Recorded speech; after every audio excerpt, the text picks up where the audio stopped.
It's a warm, humid night in Kuala Lumpur, the capital of Malaysia. The date is March 8th, 2014. The air is thick with the scent of jet fuel and the quiet anticipation of a routine flight path. A Boeing 777-200ER, Malaysian Airlines Flight 370, taxis down the runway. 227 passengers, 12 crew members. Destination, Beijing. The flight takes off at 12:41 a.m. local time. It climbs to 35,000 feet, cruising over the South China Sea. Then, at 1:19 a.m., the final words from the cockpit. Good night, Malaysia 370. Moments later, silence. The radar blip disappears. The transponder goes dark, and communication is lost. And so begins one of the greatest and most disturbing mysteries in all of aviation history. For families, it's the beginning of an endless nightmare. For investigators, a riddle that will span oceans, continents, and years. And for the world, it's the day we realized that in an age of satellites and surveillance, a plane can still vanish. This is more than just a missing aircraft. This is a story of grief, geopolitics, obsession, endless theories and technology, and of a global search that continues to haunt us to this day. Welcome to Threat Level Red, a Charles Denyer Productions podcast. Every week, Charles brings his real-world expertise to the front lines of America's most pressing threats. Cyber attacks, extremist networks, rogue states, terrorism, economic instability, systemic breakdowns, and so much more. From the digital battleground to the streets of America, no threat is left uncovered. No spin, no filters, just intel. Welcome to Threat Level Red.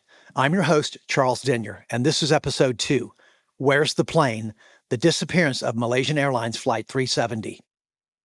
Today, we dive into one of the most baffling aviation mysteries of the modern era. A routine red-eye flight vanishes without a trace. No wreckage, no black box, no answers, only questions and silence. In this episode, we'll retrace MH370's final known moments, examine the fragmented clues left behind, and explore the theories, from the technical to the terrifying. Was it a mechanical failure, a deliberate act, or something else entirely? Because after a decade, the world is still asking, where's the plane? To truly understand the disappearance of MH370, you have to start at the beginning, not with theories, not with speculation, but with the timeline, the sequence of events that minute by minute turned a routine flight into one of the greatest aviation mysteries in history. It's just past midnight in Kuala Lumpur on March 8th, 2014. The airport is hushed, wrapped in a stillness that feels less like peace and more like the breath before a scream. You can almost feel it, that charged quiet that settles in before something irreversible happens. Gate C1, passengers begin to board Malaysian Airlines Flight MH370. Families, business travelers, children.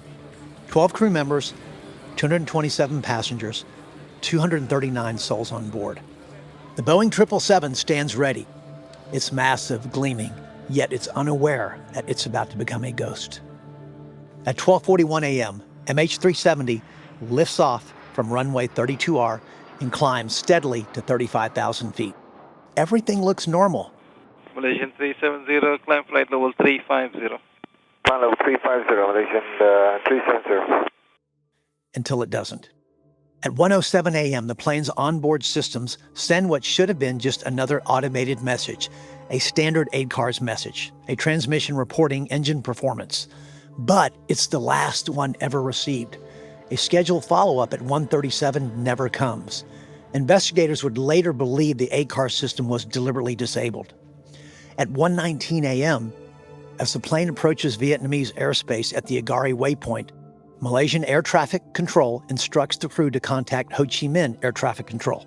Malaysian 370, contact Ho Chi Minh 120.9. The cockpit responds calmly. Good night, Malaysian 370. However, it's the final confirmed transmission from the cockpit. In fact, it's the final words, the final voice the world will ever hear from Flight MH370. At 1:21 a.m., 2 minutes later, the aircraft's transponder abruptly stops broadcasting.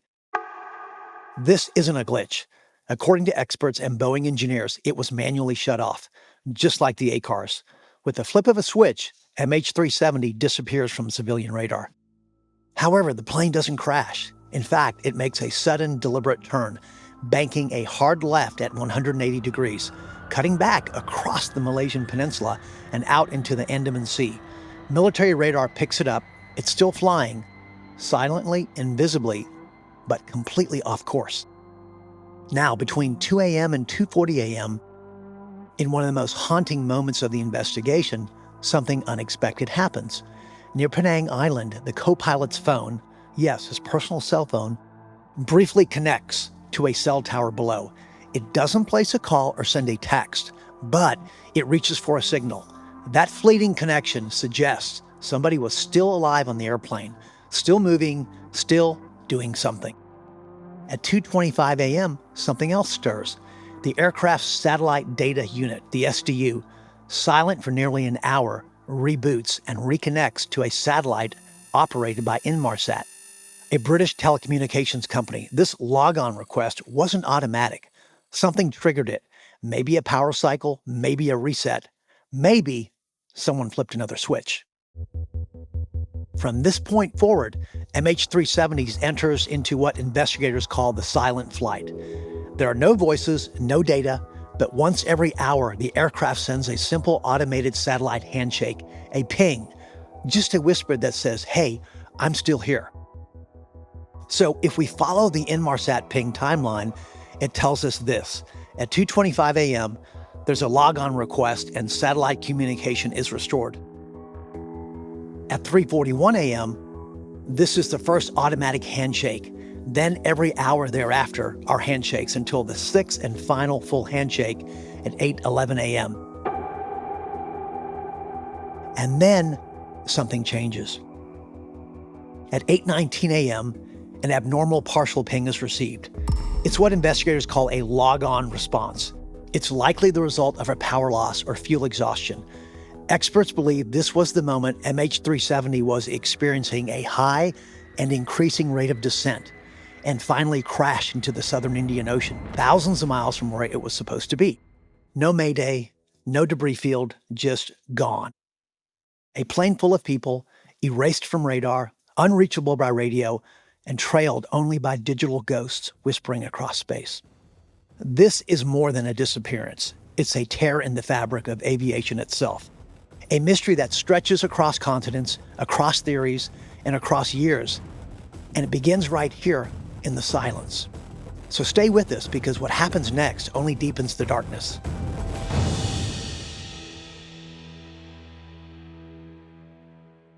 And now back to the story.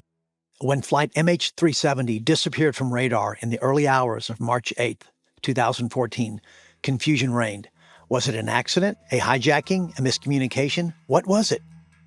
What followed was one of the largest and most expensive search efforts in aviation history, a massive international response that would span years, involve over 24 countries, and cost hundreds of millions of dollars.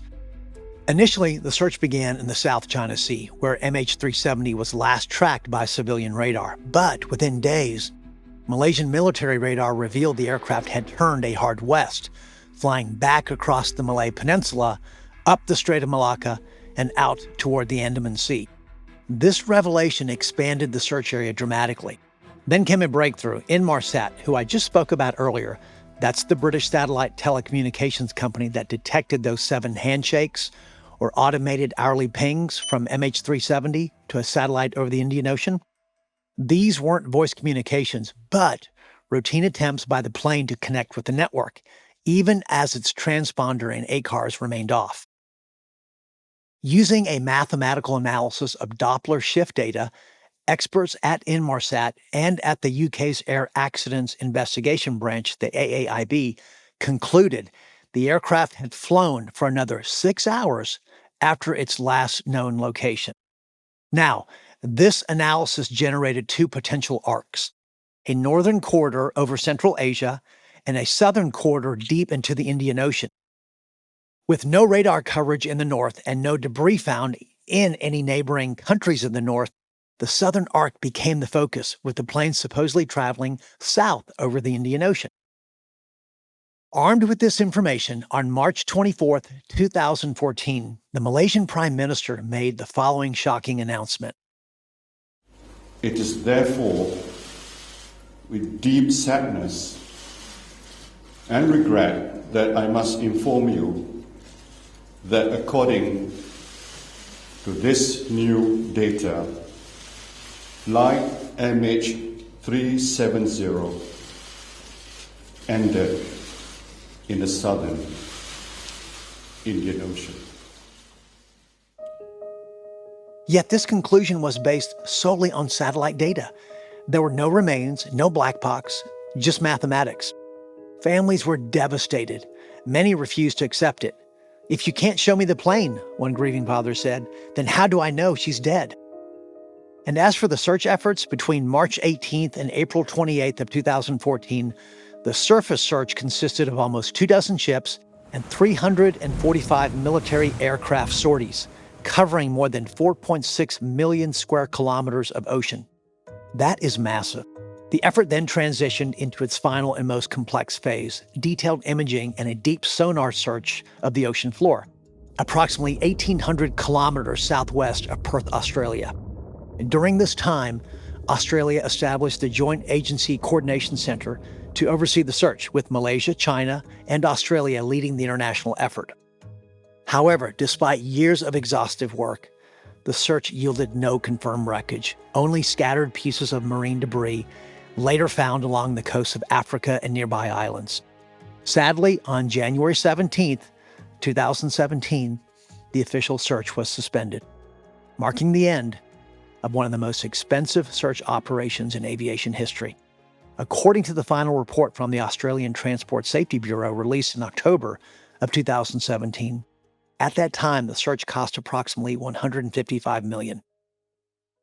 However, the report also concluded that based on satellite data and ocean drift modeling, the likely crash site had been narrowed down to a 25,000 square kilometer section of the Indian Ocean. But to this day, the aircraft has never been found. Even a renewed 2018 effort by the private company Ocean Infinity, which used autonomous underwater drones and advanced scanning technology, failed to locate the crash site.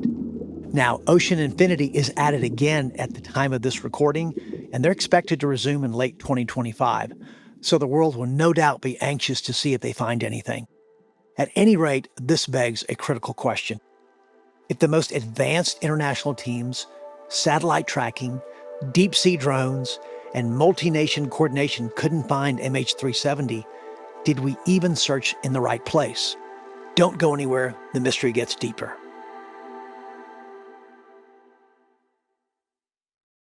And now back to the story.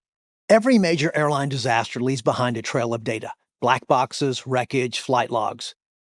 But this one also left behind something else: 239 souls with no closure on what happened. When Flight MH370 vanished, it wasn't just a plane that disappeared. It was fathers, mothers, children, colleagues, friends, each with lives suspended midair. And for their families, that moment became a wound that never quite closed.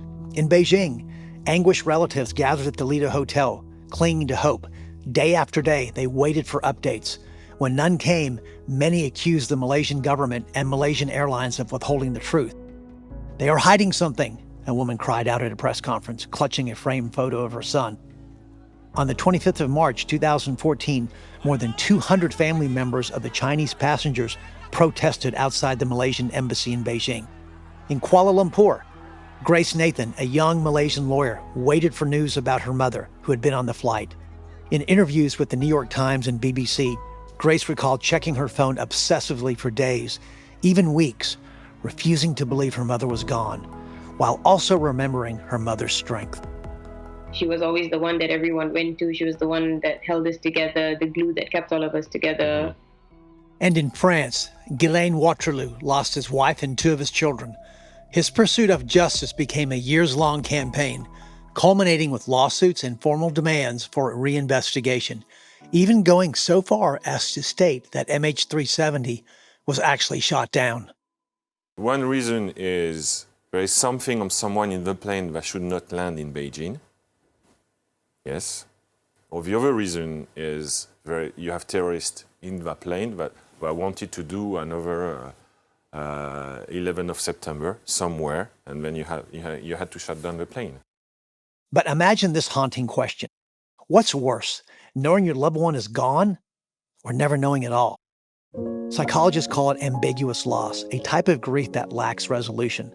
Without bodies, without wreckage, without an explanation, families are trapped in a cycle of hope and despair. And according to studies published by the American Psychological Association, ambiguous loss can be even more traumatic than confirmed death because the brain has nothing to process, no closure to hold on to. And it wasn't just grief, it was mistrust. Many family members, especially those in China, accused Malaysian officials of incompetence, misinformation, and even deceit. Accusations flew from cover-ups to delays in activating search and rescue protocols. And perhaps that's the heart of it.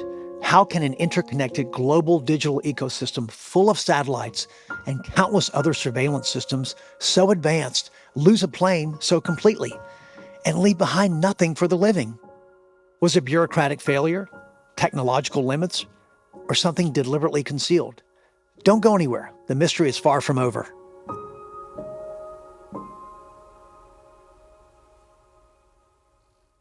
And now back to the story. For every mystery, there are theories. But for MH370, the theories didn't fill a gap in understanding. They became the fuel for the storm. In the absence of clear answers, speculation spread like wildfire, fueled by an online world desperate to connect dots no matter how faint or far apart. Some theories were grounded in evidence, others not so much. Let's start with the most widely supported theory, pilot involvement. So investigators zeroed in on Captain Zahari Ahmad Shah. He's a 53-year-old veteran with over 18,000 hours of flying experience. Respected, experienced, calm. But in the weeks following the disappearance, reports emerged that Zahari had simulated a route on his home flight simulator, a path eerily similar to the one MH370 was believed to have taken into the southern Indian Ocean. A leaked FBI report, later confirmed by Malaysian officials, found that this route had been deleted from the simulator's hard drive, then recovered during forensic analysis. Was it just a coincidence, a morbid curiosity, or was it a dry run? Some aviation experts like Larry Vance, a former Canadian crash investigator, have gone on the record saying they believe MH370's disappearance was a carefully planned act of murder-suicide. Zahari, he argues, depressurized the cabin, killing passengers silently, then flew on until the fuel ran out, ending his life in an act no one would ever understand. And since the plane vanished in an area where a highly experienced pilot could make this happen, as Zahari had a small window where both Malaysian air traffic control and Vietnamese air traffic control were not actively looking for MH370 as it crossed one airspace into another, that small window, that very small window suggests, according to Mike Daniel, a leading safety aviation expert with more than 40 years in the industry, that the captain, such as Zahari, well, he knows the area better than almost anyone. And as for the first officer, the first officer in this case had less experience, less training, and perhaps less knowledge of the systems involved. But here's the thing. No official investigation has ever concluded this as fact. The Malaysian final report in 2018 stated, "We cannot determine with certainty the exact cause of the disappearance." And friends and family members close to Zahari vehemently oppose such a theory, claiming the good-natured, well-liked captain would never conceive of such a maniacal act. And a long-standing veteran in the U.S. aviation industry, an actual government crash investigative expert with 40 years of experience, said that the route the FBI found on Zahari's flight simulator is by no means a smoking gun. And why? Because such simulators are used and fly to places all over the world just for curiosity and thrill-seeking. Okay, well, what's next then in terms of theories? We have the mechanical or electrical failure. Perhaps MH370 suffered a catastrophic mechanical or electrical failure. an event so sudden and so severe it incapacitated the crew and left the aircraft flying on autopilot until fuel exhaustion. This possibility was initially compelling because it would explain the lack of communication at erratic flight path. A fire in the avionics bay or a sudden decompression could, in theory, disable key systems, including transponders, radios, even oxygen supplies. However, this scenario begins to possibly unravel when you consider the complexity of the plane's route after it disappeared from civilian radar. MH370 made several controlled turns, flew across Malaysian airspace without triggering military interception, and maintained cruising altitude for hours. That level of precision strongly suggests intentional control, not a crippled aircraft flying blindly. Furthermore, the satellite logon at 2:25 a.m., likely after a power reset, implies someone was actively managing the systems. Still, proponents of the mechanical failure theory argue that smoke or hypoxia may have rendered the pilots unconscious, and the autopilot kept the aircraft airborne until it eventually ran out of fuel. But if it was just a system failure, who made the final course corrections? Then there's the hijacking theory. Some have even pointed fingers at the co-pilot, First Officer Farik Abdul Hamid, or even a third party who could have breached the cockpit during the handoff between Malaysian and Vietnamese airspace, a known gap in radar coverage. However, no credible evidence of hijacking or ransom demands really ever emerged. Some theorize that hijackers actually entered the electronics bay of the 777, for which access to is conveniently located in the forward galley area of the plane. And there are other theories that truly are quite ominous. Was MH370 shot down? One theory, pushed heavily on YouTube and other forums, is that perhaps it was a routine military drill gone wrong. Perhaps MH370 strayed into restricted airspace, triggering a tragic misfire. Others speak in hushed tones of a darker truth, a deliberate act concealed beneath layers of redacted documents and shifting narratives. And then the conspiracies get even darker. Long after the transponders went silent and MH370 slipped off radar screens, questions began to rise, questions that spiraled far beyond mechanical failure or pilot error. Some believe the aircraft wasn't just carrying passengers and luggage, but secrets. Sensitive cargo, perhaps. Military-grade electronics bound for undisclosed destinations. A group of engineers whose expertise, some whisper, was far too valuable to simply vanish. And in the darkest corners of the internet, a theory persists. The plane was testing or transporting high-tech cloaking devices capable of rendering it invisible to both radar and satellite surveillance. To the public, Malaysian Airlines released a standard cargo manifest. On paper, there was nothing suspicious. Lithium-ion batteries, some radio accessories, and a few tons of perishables. But to the conspiracy-minded, the manifest only deepened the mystery. Why were parts of it redacted in initial reports? Why did certain details only emerge under pressure from journalists and grieving families? And most of all, what might have been quietly omitted? Then there are the truly fringe theories that the plane was intercepted midair by hostile forces, that it was secretly landed on a remote airstrip under military control, that an unknown entity, government or otherwise, needed MH370 to disappear. And yes, even alien abduction gets a mention. But there's absolutely no evidence to support such claims. But the fact that they exist at all speaks volumes about the depth of global confusion and desperation for answers. What we do know is chilling in its own right. MH370 vanished from civilian radar. A few minutes later, military radar tracked the plane making a strange turn back across the Malay Peninsula. Its transponder was off, its communication system silenced. For the next 7 hours, it flew, dark and alone, over one of the most remote stretches of ocean on Earth. And then nothing. No mayday, no debris field, no definitive wreckage for years. What happened aboard that plane remains one of the greatest aviation mysteries of all time. But this much is undeniable. MH370 turned. It flew for hours, it disappeared, and that is terrifyingly real. So, if it wasn't mechanical failure, and it wasn't officially hijacked, then what happened in that cockpit after 1:21 a.m.? Stay with us, because the few clues we do have are about to take us even deeper.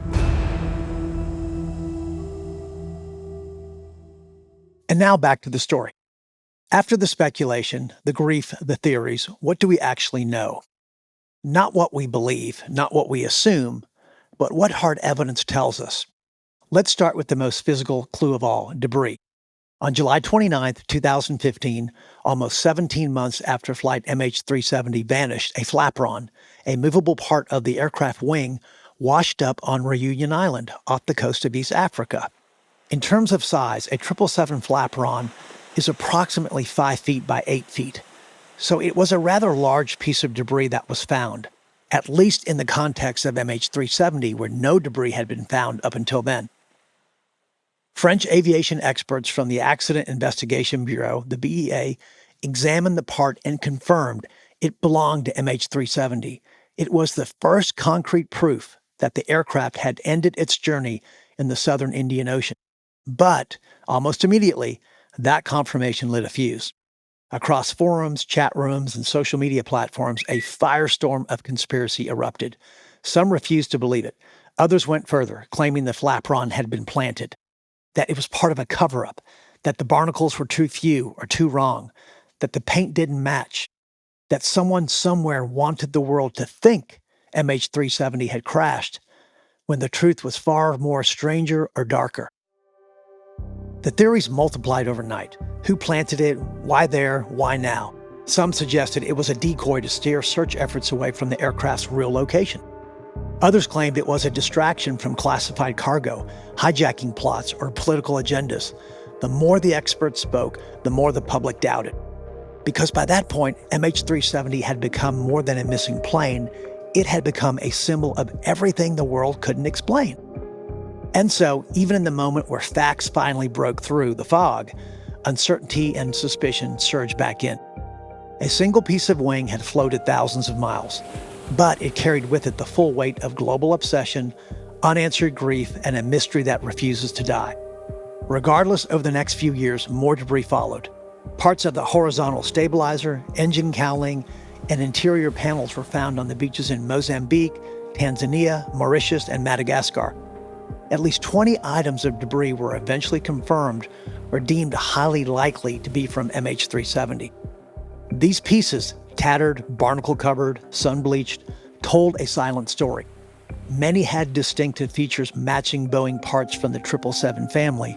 Some even showed signs of prolonged water exposure and high-energy impact, consistent with a crash at sea. Here's the haunting part. None of this debris came from the cockpit, fuselage, or black boxes. The flight data recorder and the cockpit voice recorder, crucial to understanding the final moments, they remain missing. Still, the absence of the main wreckage hasn't stopped investigators from analyzing satellite data. This brings us to the second category of confirmed evidence, data pings. As we explored earlier, Inmarsat tracked 7 handshakes between the plane and a satellite above the Indian Ocean after the plane vanished from radar. By analyzing Doppler shifts, burst frequency offsets, and timing data, engineers built a model of the plane's arc of travel, placing its final location somewhere along the so-called 7th arc, a vast stretch of ocean nearly 2,000 kilometers west of Perth, Australia. The final ping was received at 8:19 a.m., suggesting the aircraft had flown for 7 hours and 38 minutes until it ran out of fuel. Australian authorities conducted extensive acoustic searches for the black boxes, which emit locator pings for about up to 30 days after submersion. Some faint signals were picked up, but they were never conclusively linked to MH370. So what does this all tell us? That perhaps the aircraft crashed into the southern Indian Ocean? That perhaps it flew for hours after losing contact, almost certainly on autopilot or under deliberate control? That parts of MH370 are still out there, waiting, buried beneath miles of salt water and silt? What we know is incomplete, but it's not nothing. So why hasn't the main wreckage been found? And is it possible we've been looking in the wrong place all along? Stay with us. The next piece of the puzzle might just change everything. And now back to the story. So again, the question is asked, why has so little debris ever been found? Well, the Indian Ocean is vast. It's one of the most remote and treacherous bodies of water on Earth. Strong currents, deep trenches, and a brutal underwater landscape make the search for wreckage incredibly difficult. Let me give you a story about Air France Flight 447 to put this into context, how difficult it can be to locate debris. Because with Flight 447, they did everything right in terms of search and rescue, and still it was unbelievably challenging. Air France Flight 447 disappeared into the vast, stormy Atlantic on June 1st, 2009. It was flying from Rio de Janeiro to Paris, carrying 228 people. It vanished without a trace into the deep ocean.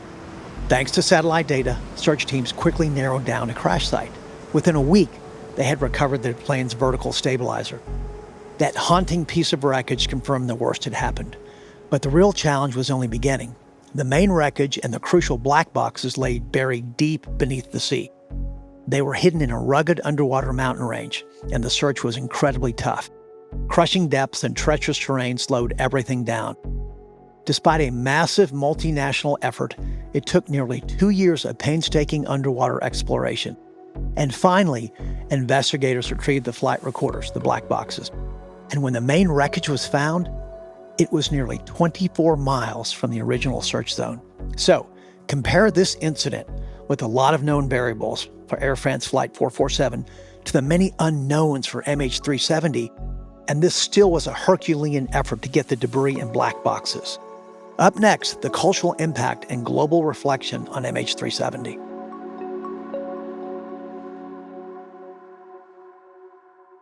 And now back to the story. The disappearance of MH370 was not just an aviation event. It was a global trauma. A modern aircraft with cutting-edge navigation and communication systems simply vanished, all in an era defined by constant connectivity, monitoring, and surveillance. To many, that wasn't just a tragedy, it was a rupture of trust. In Malaysia, MH370 became a national wound. Accusations of government mismanagement, miscommunication, delayed action, and even cover-up tore through public discourse.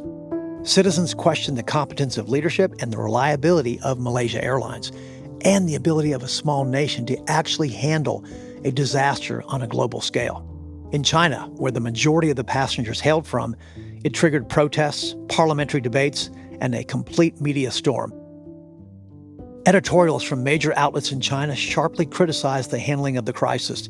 In Beijing, family members of the missing staged sit-ins, hunger strikes, and marched on embassies demanding transparency. MH370 also forced the world to confront a chilling realization. Air travel was not as traceable as we believed. How could a commercial airline just disappear without a trace? How could this massive 777 just be gone? The question became a rallying cry. In its wake, the International Civil Aviation Organization introduced new mandates requiring commercial aircraft to report their position at least every 15 minutes. Satellite-based tracking initiatives also gained momentum, reducing the risk of another flight vanishing unnoticed. In pop culture, MH370 became a symbol of unresolved mystery. Documentaries, news specials, books, even fictionalized dramas followed. Even years later, the name MH370 evokes the same chill, the same pause. But it also united people. From the coast of Madagascar to the homes of Beijing, strangers searched beaches, organized memorials, created online communities. Vigils were held annually, candles lit not just for the dead, but for the truth. There's something powerful in this single flight, this one tragic event that cuts across borders, languages, and politics. In Buddhist temples, Christian churches, and Muslim mosques, prayers rose not only for the passengers, but for clarity. MH370 became more than a mystery. It became a mirror reflecting our anxieties, our technology, trust, systems, and the invisible threads that hold us all in the sky. And yet it remains open, a scar, a question, a story still being written. So, what do we do when the trail runs cold, but the need for answers never does? Don't go anywhere. In our final segment, we look ahead to what comes next and what this mystery has truly taught us. And now back to the story one last time.